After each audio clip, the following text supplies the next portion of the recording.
o preço dos produtos da cesta básica já caiu bastante aí fora. Eu lembro que, por ocasião da pandemia, meados da mesma, certos produtos, como o arroz, chegou a bater R$40 o saco de 5 quilos, e hoje está abaixo de R$20. Também a dúzia de ovos, estava bastante alta, está em R$9.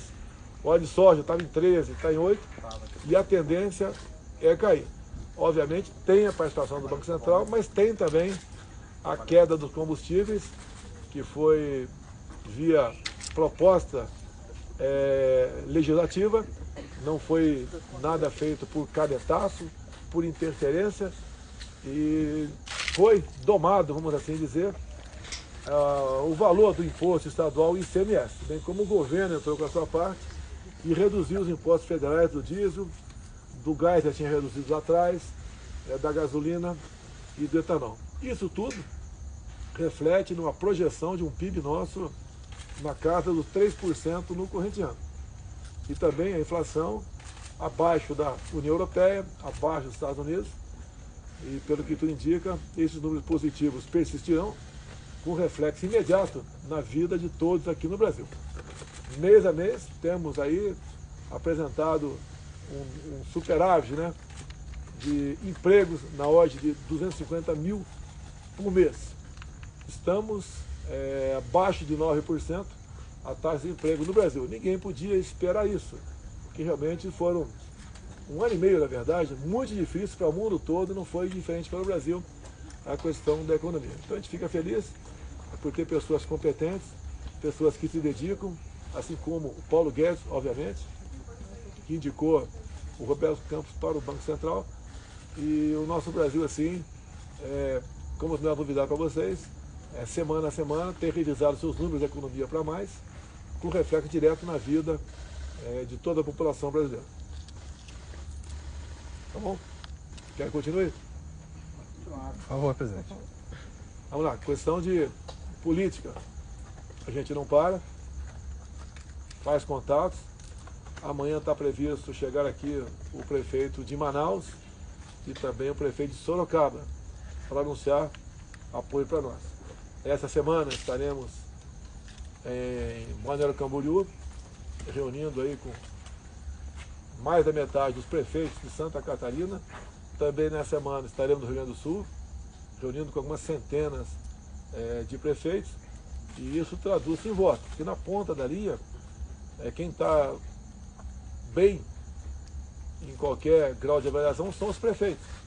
Receberam muito recurso do governo federal, estão no azul, estão com a popularidade bastante alta, e na ponta da linha, quem tem contato com o povo são os prefeitos e também os seus vereadores, que têm se comprometido cada vez mais a apoiar aqui a nossa reeleição. Então, apesar de nós estamos bastante otimistas por ocasião do dia 30 de outubro, nós vamos continuar trabalhando fortemente até essa data. Acredito na vitória, acredito em Deus, acredito que o futuro do Brasil, com o nosso governo, com essa equipe técnica que nós temos, que é conhecida e reconhecida por grande parte da população, possa continuar fazendo o seu trabalho, de modo que todos venham a ganhar. Também acredito muito na eleição do Tarcísio de Freitas em São Paulo, no Jorginho Melo em Santa Catarina e também no Onix, lá no Rio Grande do Sul. Presidente, sobre o Supremo Tribunal Federal, hoje no podcast, o senhor disse que poderia, dependendo da temperatura, não enviar um projeto de aumentar o número de ministros. Não, olha só, tem muitas propostas que chegam, não é de agora não, de há muito tempo. E o tocante ao Supremo não é diferente. Não tem nada da nossa parte concretizado, nem sequer mandei estudar. Isso, depois das eleições, a gente vê. Eu agora acredito que, após as eleições, em especial, por termos feito uma grande bancada na Câmara e no Senado, bem mais para o centro-direita, haverá um equilíbrio de forças. E o Supremo Tribunal Federal, no meu entender, em havendo a reeleição, converso com a sua presidente logo depois das eleições, e a gente passa a conversar. Eu não quero afrontar ninguém, apresentar uma proposta aí que vai deixar chateado um outro poder. Essa não é a ideia nossa. Mas uma boa conversa com a senhora Rosa Weber, né, presidente do Supremo Tribunal Federal, eu entendo que a gente sai pacificado, o Congresso está pacificado, essa grande maioria nossa lá permite darmos agilidade em propostas, eficácia naquilo que nós queremos aprovar, e o Judiciário vai fazer o seu papel, obviamente, mais irmanado conosco. Chega de problemas, de conflito, tá? De mostrar que um é mais importante do que o outro. E os atritos que acontecem em Brasília, a conta fica alta para a população. E o Brasil, no mundo, você pode ver, não é à toa que o presidente do Banco Central tem mais uma participação louvável, né, entre os demais presidentes de bancos centrais pelo mundo. Mostra cada vez mais a pujança do Brasil aí fora. Quem não quer se aproximar do Brasil, com essa grande potência na produção de alimentos? Também essa grande potência, que será brevemente, na produção de energia limpa para nós e para o mundo. Quem não quer fazer turismo no Brasil, como tem subido bastante, segundo o relato que eu tenho do Gilson, né, não reassumiu o ministério, mas acompanha o que acontece lá, o turismo bastante aí simpático no Brasil. Hoje, fazer turismo na Europa, acredito que não está sendo tão atrativo como no Brasil. O Brasil tem tudo para dar certo, está dando certo, graças a Deus, e vai continuar agindo dessa maneira, se essa for a vontade de Deus. Hoje essa proposta de aumentar, então, o número de vagas do Supremo está descartada? Não foi descartada, nem sim, nem não. Eu deixo em aberto, não é prioridade, vamos assim dizer, não é prioridade. Como alguns têm falado, vamos criar mais um ministério ou não. Eu tenho compromisso com a FIENG, mas é das federações de indústria, outras, né? De recriar o Ministério da Indústria, Comércio e Serviços. Já conversei com o Paulo Guedes, eu não faço nada sem conversar com o respectivo ministro, e ele não se demonstrou desfavorável a isso. Então essa possibilidade é bastante concreta, esse novo ministério. Presidente, e sobre ministros? O senhor já tem uma ideia de como você vai montar no eventual segundo mandato do seu ministério? Deve trazer alguns que já estiveram? Não, olha só, vários ministros foram eleitos, né? Tayara Cristina, Damares, né? O Jorge Seifer, secretário. A ideia nossa é conversar com esse ministro. Os suplentes estão perfeitamente alinhados com o respectivo ministro ou secretário. Então, se um deles quiser reassumir da minha parte, não tem problema, é continuidade no trabalho. Se bem que, ouso dizer a vocês, todos eles, né, à exceção da Flávia Arruda, que não indicou o teu executivo, na Segov, Secretaria de Governo, foi que indiquei o Célio. Todos os outros, quem indicou foram os respectivos ministros. Então, está disponível a eles, exceto, obviamente, o Tarcísio, né, que deve ser eleger prefeito, o Onix também. Os demais, se quiserem voltar ao governo, serão bem-vindos. Se quiserem continuar fazendo trabalho lá no Senado, também é muito bom para todos nós. Presidente, falando sobre apoios, o senhor espera conversar com alguém, algum nome expressivo do PSDB? Como é que está essa conversa com o partido? Olha, tem partido aí que liberou, né? O próprio MDB. Eu talvez converse com o Temer, já chegou no Brasil de volta, se não me engano aí. Talvez converse com ele, já conversei por telefone. Ele não falou que vai me apoiar. Ele falou que não vota em candidato que queira destruir o seu legado. Qual é o legado dele? É a reforma trabalhista e o teto de gastos. Então ele já disse claramente aí que não estará com o PT. Você não vai estar com o PT, por exclusão, estará comigo. Praticamente, os partidos que fecham com a esquerda são os conhecidos, os satélites do PT. Por lá de cá, do PSDB, várias lideranças do PSDB já sinalizaram apoio para a gente, né? Ou liberaram os seus prefeitos, seus governadores, e a grande maioria tem demonstrado que estarão ao nosso lado. Então a gente vê que há uma enorme quantidade, em relação ao outro lado, de chefes executivos municipais e também os governadores que têm um estado que tem maior densidade eleitoral, como São Paulo, Minas, Rio de Janeiro, já fecharam conosco. Também fechou, Ratinho, o Caiado, tá? Os dois mais ao sul ali, os estados mais ao sul, os dois, temos candidato que disputa a eleição. obviamente estão fechados conosco. Eu estou neutro em Mato Grosso do Sul, que os dois candidatos são simpáticos à minha pessoa, então eu não pretendo nem ir a Mato Grosso do Sul, já que os dois estão fechados comigo. Mato Grosso, o Mauro Mendes esteve aqui, ganhou o primeiro turno. E os demais estados que estão o PT de um lado e o outro partido do outro, a gente fica junto com esse outro lado, né? Porque nós não temos qualquer interesse em entrar, ser favorável a uma disputa estadual onde tem alguém do PT. O PT é sinônimo de destruição da nação, como diz o próprio Zema. O PT quase destruiu Minas Gerais ao longo de sua gestão. Assim como o PT quase destruiu o Brasil também com a sua gestão. Com desvios, com corrupção, com endividamento como o da Petrobras. E quando isso acontece, quem paga a conta na ponta da linha é o povo, que fica com menos dinheiro para outras coisas, como saúde, educação, segurança. Hoje a população também entende, eu falo muito da Itaipu Binacional, era uma empresa que apenas era conhecida por produzir energia, né?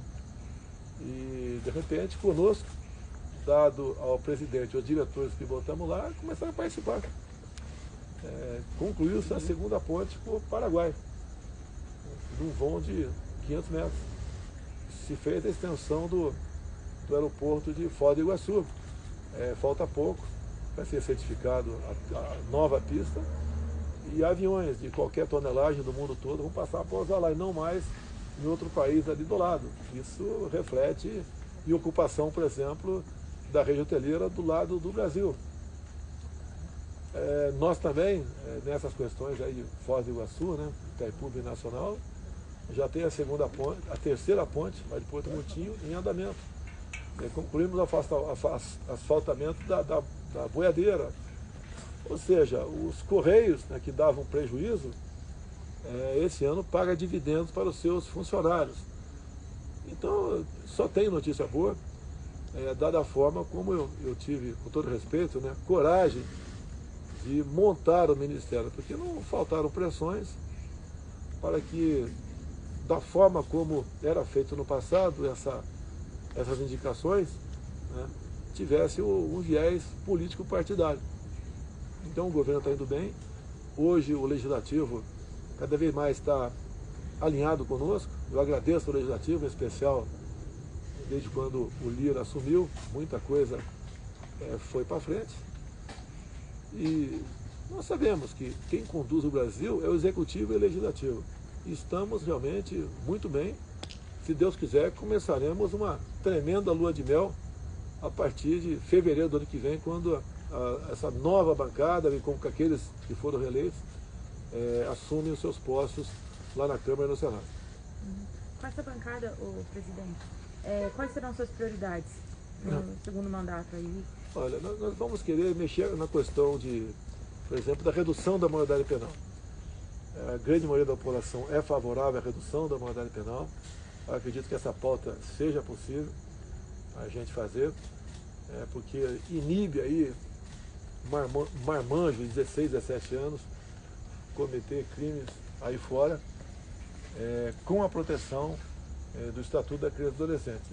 Quero lembrar que há algumas décadas o jovem prestava o serviço militar obrigatório com 17 anos.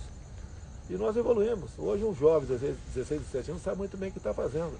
Vai ter um apoio até da garotada nisso aí, porque eu acredito que 99% da garotada é de bem. Vão poder tirar a sua carteira nacional de habilitação, vão poder exercer atividades como exerce um adulto. Tem muito jovem com essa idade que é plenamente responsável. E nós devemos, aquelas pessoas que não agem na forma da lei, fazê-las se enquadrar. Como diz o Caiado aqui, né? No meu estado, bandido muda de profissão ou muda de estado. É isso que nós queremos. Vamos potencializar, no meu entender, a questão da regularização fundiária, que não conseguimos aprovar nos 2 primeiros anos com o Rodrigo Maia, que era o presidente da Câmara. Essa regularização vai acabar com aquela história de se acusar fogo aqui, desmatamento lá, porque cada ato criminoso que porventura venha acontecer, você vai saber o CPF daquela pessoa que desmatou ou tocou fogo. Então isso vai ser um freio enorme junto àquelas pessoas que ousam tratar o meio ambiente de forma criminosa. Então essas medidas terão sua velocidade. Bem que eu não posso negar a questão do saneamento básico, que foi aprovado o ano passado, refletiu em muitas obras pelo Brasil e atende diretamente os mais pobres, mais necessitados. Porque é triste você ver numa comunidade uma pessoa morando ali e seus filhos, né, pisando no esgoto. Isso aí leva a doenças, leva a internação, o tratamento hospitalar, que passa a ser caro para todo mundo. Outras medidas tomamos, o marco das ferrovias. Hoje conversei inclusive com o Marcelo, que está lá como ministro da Infra, falando dos 20 mil quilômetros de trilho que se materializam em quase 80 pedidos de concessões. E eu falei sobre o turismo para ele. Ele falou que já está em estudo pedidos que são da iniciativa privada para ferrovias, não para transporte de carga, mas para fins de turismo, para fim de transporte de passageiro também. Ou seja, o Brasil está indo muito bem. Isso se reflete na confiança que ele tem um governo que respeita contratos, que procura dar o máximo de si para que quem porventura queira investir no Brasil, e muita gente está investindo no Brasil, tenha certeza que vai ter o seu benefício também reconhecido lá na frente. Presidente, desculpa, achei que o senhor tinha terminado. É só para perguntar sobre as urnas eletrônicas. Está pacificado o assunto? Houve foi reportada alguma ocorrência por parte das Forças Armadas do primeiro turno? Como é que está a expectativa do senhor em relação a isso? Isso eu deixo inteiramente na mão do ministro da Defesa, Paulo Sérgio. Ele foi convidado a integrar a Comissão de Transparência Eleitoral, fez o teu trabalho, o Comando de Defesa Cibernética, e tem gente que trabalhou antes, durante e no momento. Trabalha em cima disso também. As informações que eu tenho é que qualquer sistema informatizado, nunca você vai ter uma garantia 100% de confiabilidade. Tá? O ideal que eu tenho ouvido falar, deixa para o futuro, nós voltarmos o voto impresso, mas deixa bem claro, deixa para o futuro isso aí, porque assim se evita qualquer suspeição de possível manipulação. E é horrível você, num país como o Brasil, um lado ou outro, duvidar de qualquer manipulação eleitoral. O Brasil é um país de primeiro mundo, no meu entender, um país que tem uma projeção nacional enorme, e a questão das eleições é o norte da nossa vida aqui. Nós temos que ter confiança 100% nas urnas, e assim sendo, quem porventura ganhar a eleição em qualquer lugar, se evita, né, que se comente algo nesse sentido. Agora, a desconfiança, a tentativa de aperfeiçoar, no meu entender, isso é bem-vinda, venha de onde vier. O senhor acredita que antes do segundo turno possa ter segurança sobre a lisura das urnas? Olha, eu repito, deixo lá com o General Paulo Sérgio responder isso aí. Se vocês quiserem uma coletiva com ele, eu posso ligar para ele e ver da sua vontade, né, e disponibilidade para tratar do assunto. Da minha parte, não tem problema nenhum. Eu prefiro que ele trate do assunto, porque ele está sob o comando dele, o Comando de Defesa Cibernética. Vamos dizer, um batalhão de pessoas, né, perfeitamente habilitadas, qualificadas, como qualquer exército do mundo sério tem. Porque a guerra das informações, o sigilo da sua correspondência, isso é vital para qualquer operação. Só foi, pessoal? Você foi educado hoje, hein? Presidente, onde foi? Quase convido para tomar um café. Qual que foi o aniversário que você foi hoje? Pode chamar. Foi do capitão Cordeiro. Ah, É um grandão, hein, que faz parte da minha segurança. Eu conheço desde terceiro sargento no Exército. Foi meu colega da Brigada Paraquedista. E é uma pessoa bastante discreta, e me dá tranquilidade quando ele, entre outros, né, quando ele viaja comigo. Inclusive, chegamos lá, eu saí daqui, estava 0-0 São Paulo e Botafogo, ele é botafoguense. Me desculpe a torcida de São Paulo aí, mas eu acabei dando sorte lá pro Cordeiro, que o Botafogo ganhou de 1-0. Presidente, aproveitando as lives do senhor está fazendo aonde, presidente? Na Pode questão falar? de live, hoje eu não fiz live, hoje eu fui entrevistado, como fui por vocês ali dentro, né? Tá. Eu vou falar, as lives estão sendo feitas na casa do Capitão Cordeiro. Tá? Agora, você pode ver, a despesa que eu tenho para deslocar. Me ajuda aí, quantos carros? 10 carros, pessoal? Numa live De 8 carros. 8 carros, quantas pessoas? Somando van, etc. São de 20 a 30 pessoas. Então é uma despesa enorme que a gente tem. E por não fazer, eu fico chateado, porque é quase que um desrespeito com o chefe do executivo, porque aqui é a minha casa enquanto for presidente da República. Eu não posso morar aí fora, imagina morar num apartamento aí fora, o transtorno que daria para todos os outros moradores, com vários segurança lá, porque teriam que fazer a segurança, porque é obrigação deles, né, definir lei, cuidar da minha vida. Então acho que isso é uma coisa menor, que não soma nada. Lamento a decisão do TSE nesse sentido, mas está cumprindo a determinação dele. Presidente, o senhor pretende conversar com a senadora Mara Cabrini? Já fez contato com ela? Olha, ela tem falado que jamais votará no Lula, e tem falado, né? E não é de hoje, eu fui parlamentar com ela, eu já vi falando lá que se o Lula não pagasse 10 milhões por Conan Tito, né? Ele acabaria falando que o Lula teria sido o mentor da morte do Celso Daniel. Então é isso que eu tenho dela. É uma pessoa importante, é uma senadora da República. Obviamente tem senadores que estão comigo, tem meu filho também. Se conversa com ela. Né? Se ela der um sinal positivo, tenho o maior prazer de conversar com ela. E se ela quiser apoiar, eu agradeceria. Mas é uma decisão muito pessoal dela. Obrigado, presidente. Obrigado. Obrigado, presidente.